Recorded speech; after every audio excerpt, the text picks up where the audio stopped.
Hello and welcome to today's video as we start the 2025 previews. Throughout the next month, leading into the beginning of the season, there's going to be multi-upload days when I can do them. Of course, minimum daily content, but there's a lot of teams to go over. I'm going to try and do all Tier 1 teams. That includes APAC, and I'm doing it a little differently this year. First, we have Anyone's Legend, the LPL. All their rosters are pretty much announced now, so I know how to compare them. Now, AL, I have ranked 7th going into the season. That's based off of stats from last year for each player. These are just stats. It's not necessarily opinion, but I do think that we can draw some conclusions from them when we talk about it. So the last 3 years, Anyone's Legend, 7th place in championship points in 2024. Now in 2022 and 2023, they did not get the playoffs at all. Therefore, no championship points. So they weren't even, in the running, right? So they were, ninth or worse? Yeah, ninth or worse, or 10th or worse, depending on the season. Now, excuse me. Top lane, we have Flandre. Flandre joins from JDG.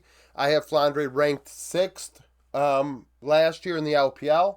26 years old, split with Sheer on JDG. JDG, obviously, a very good team last year, a team that was down to the wire, projected to possibly go to Worlds. 3.2 KDA, 56.2 KP, 8.2 CS per minute, negative 0.1 share differential, 1.23 damage divided by gold. In summer, had a 240 gold lead on average and a 3 vision score per ward placed. 19 champions in 61 games. His 3 most played were Aatrox, Twisted Fate, and Rek'Sai, and they accounted for 41% of his games. 26 years old, speaks for itself, a veteran player. Has been around the block, a world champion. Now, with this team, we have a situation where, they're a playoff team, 7th place, but that's not a Worlds team going into the season. I expect LPL and LCK to both get 4 spots for Worlds if they hold true to the format last season, where if you win MSI or finish 2nd place, maybe the fearless format probably has some impact on it. Maybe the winner of that one regionally gets into Worlds, whatever. I expect LCK and LPL to win those. So with 4 seeds from the LPL, right now I have Anyone's Legend projected for outside of that. Flandre, solid player in top lane. I think he could play weak side if necessary, and that's going to, be important as I go through this video. Wanyu has no international, no experience at all to go off of stat-wise for Leaguepedia. He's essentially a rookie on Anyone's Legend Young, so he's the backup. Tarzan, 5th ranked jungler in the LPL last season, only played in summer for Weibo, and you're going to think to yourself, but you had him higher in your top 5s. That's because I think Tarzan is better than 5th place, but statistically he was 5th place in the LPL. 25 years old at this point. 3.7 KDA, 72.1 KP, 6.2 CS per minute. 1 share differential, so had 1% more damage than gold share. 1.4 damage divided by gold, up 25 gold at 15 minutes in summer, 3.21 vision efficiency, 17 champions, 81 games. His 3 most played Brand, Maokai, Nidalee, and they accounted for 48% of his games. So that gives you a lot of insight, right? Tarzan played in summer, therefore he's playing that carry-oriented meta and was very dominant in it. That also boosts his stats a bit when you compare it to maybe players that played in spring and summer. Now, maybe he loses a bit in CS, but gains in kill participation in a spring meta that was more facilitator and less carry.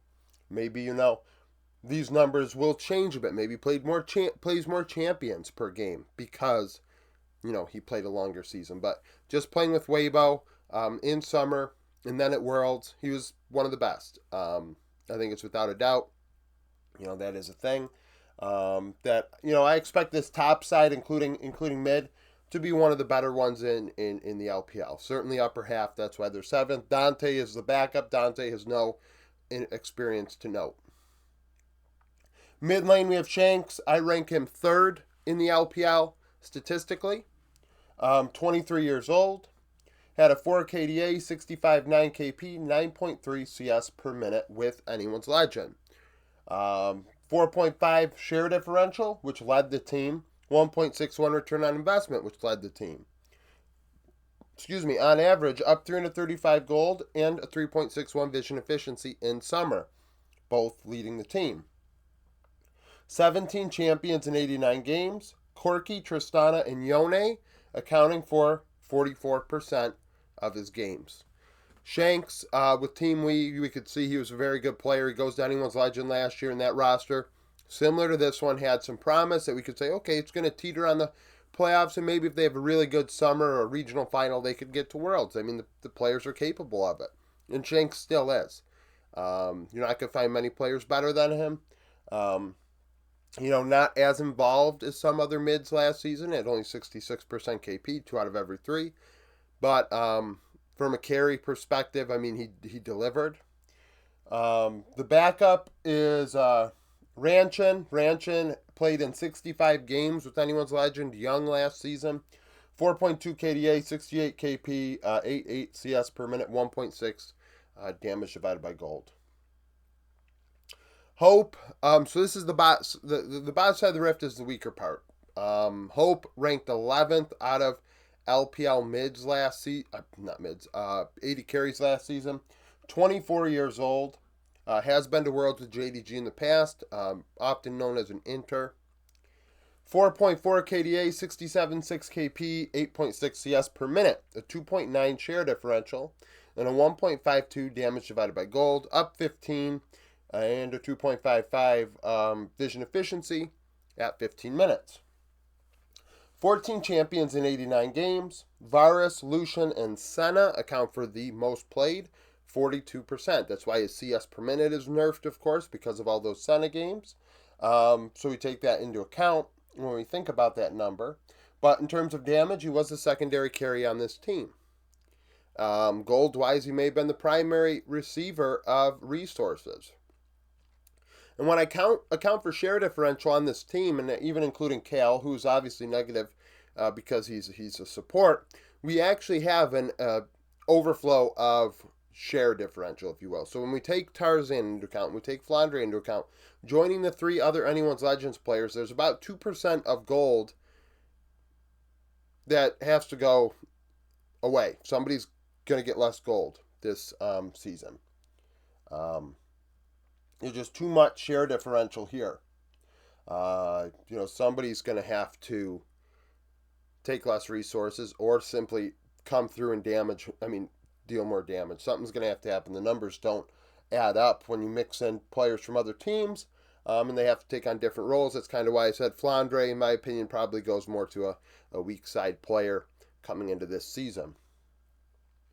But yeah, Hope 11th in the LPL. Zhao Hanbao, 4.2 KDA, 72.2 KP, 9.1 CS per minute, 1.47 damage divided by gold, and 12 champion 65 games with Anyone's Legend Young.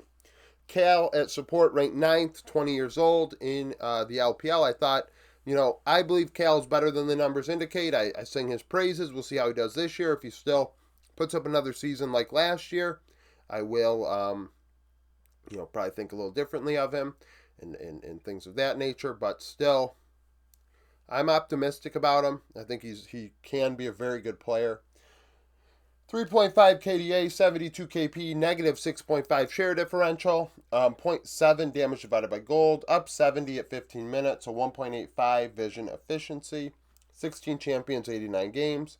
Nautilus, Renata, Emilio account for 34% of his champion pool last season. So we did have the widest champion pool on the team. When we take into account gold leads, all 5 of these players actually are ahead in gold at 15 minutes. So what do we do the math here? 240, 265, 600, 615, 685. On average, this team formed, if they come, if they're, obviously it's not going to happen, but theoretically, nobody was behind, and they're up 685 gold combined at 15 minutes. So maybe a team that could possibly be more of an early game team this season. June,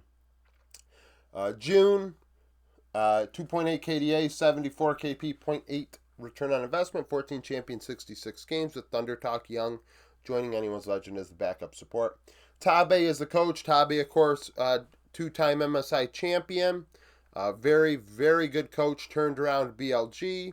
Like I said, two-time MSI champion with RNG. Got Anyone's Legend to the playoffs last season. He is one of the best in the business. 97 and 47 over his career in major regions during the regular season. That's a 67% win rate. Playoffs, 52 and 49, 51%. Minor regions, 12 and 23. He coached in LMS and CB Lull.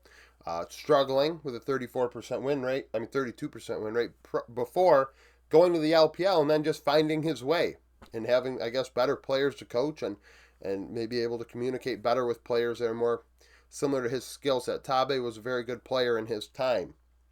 67% win rate internationally. Now that's massive. 82 and 40. You know, like I said, one of the better ones in the business. If that's part of the reason why Anyone's Legend, like that's a 7th, and it's like, okay, this team has players that are ranked 7th overall, but the coach is capable of making these players better, utilizing these players better, and seeing what happens. Now, a lot can happen between now and October, 10 months from now. I mean, let's be real here. But as of right now, that's kind of how it is, and it's based off the meta last season. There could be roster changes between now and next year. Hell, we see teams make changes during off seasons and mid-season split, etc. If things don't go the way they hope, and I mean this team is one of those that I could see doing that. I really could, because there are some really talented players on here, and there are some players that quite aren't living up to the billing that they need to. So comment down below with your thoughts on how this team may do, how the players may have to approach this season differently than last year. Like the video if you like it. Subscribe to the channel for daily League of Legends content. Follow me on Twitter, join the Discord, become a YouTube supporter, and hope to see you again tomorrow.